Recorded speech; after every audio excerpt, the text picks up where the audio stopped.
I literally live with 80 billion dogs in my building. I think there's more dogs than people, to be honest. I mean, there's a lot.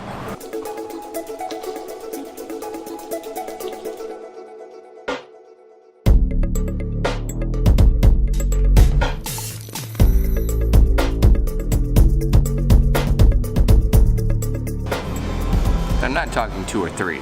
I'm talking about a bajillion dogs. I think that's like the official number. They say San Diego is like one of the most dog-friendly places in America to live, and they're not lying. There's a dog everywhere, but the ground always smells like pee, like always. I mean, the city really loves their dogs so much that they named an entire baseball stadium Petco Park.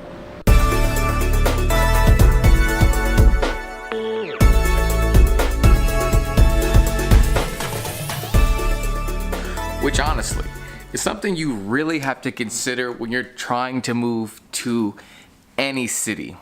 For example, I was born here in San Diego, California about 26 years ago.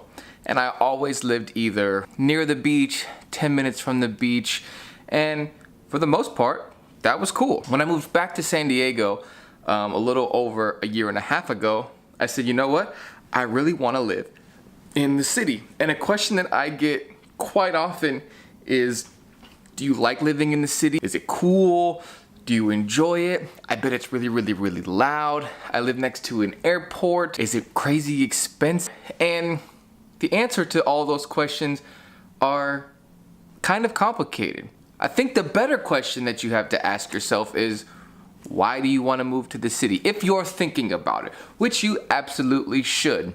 If you're a photographer, or if you're a creator, or you're a blogger, or you just enjoy the city life, then I think yes, at some point in time in your life, you should move to a city. I say, look, if you enjoy creating, you enjoy being around people who enjoy the same things as you, I think you should do it.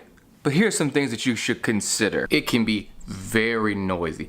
Now, it is something that you'll get used to the more you're in the city, but I remember when I first moved down here, it seemed like I lived in the noisiest place in the world. You always are hearing sirens, whether it be police car, ambulance, fire department, whatever it may be. And if you're in a city like San Diego where they're continuing to build things, construction's happening all the time, something to consider.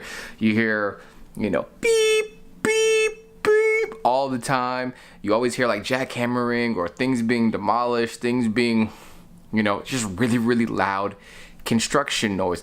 But I will say for me, you kind of tune it out. You kind of get used to it, and you kind of don't really realize all the things that are happening around you. Now, I will say sometimes you have the door open. If you do have a patio, it can be super annoying.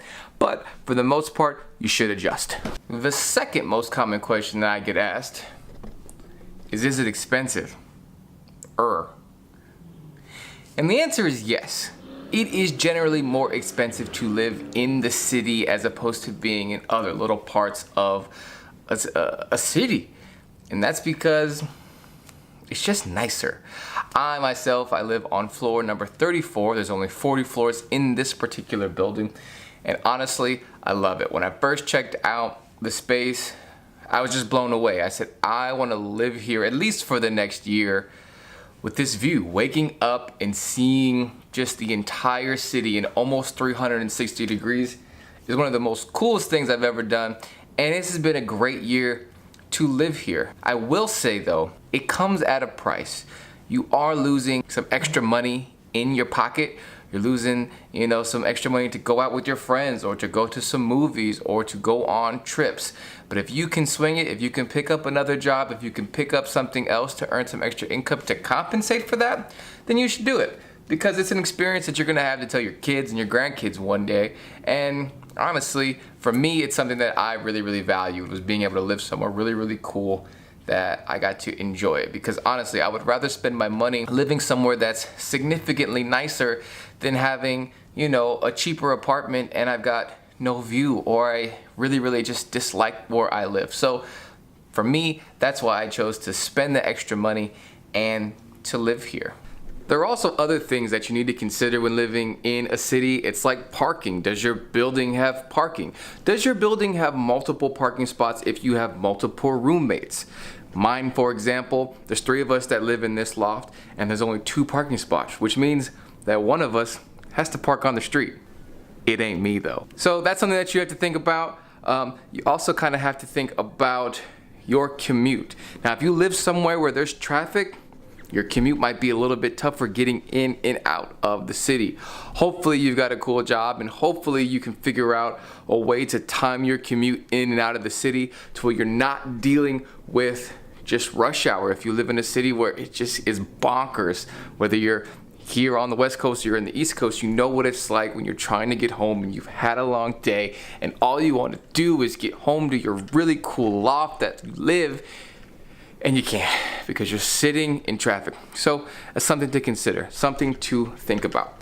But all in all, I love living in the city. I love being able to explore new places. There's always cool restaurants, there's always cool bars to go to, and I wouldn't trade it for the world. So I hope that helps you if you're out there. Maybe you're trying to figure out if you should be living in a city. Maybe you've always wanted to, and maybe now you're thinking about, maybe I kind of think I want to. I'd love to hear about your story. I'd love to hear about your thoughts or questions. I'd love to answer any questions that you may have, so leave them below in the comments. If you enjoyed this video, give me a thumbs up, like that button, hit that like button is what I meant to say, and subscribe. I try to do videos a couple times a week, and I'd love your feedback on ways that I can improve this channel, and I'd love to continue answering your questions on the matter. Peace out.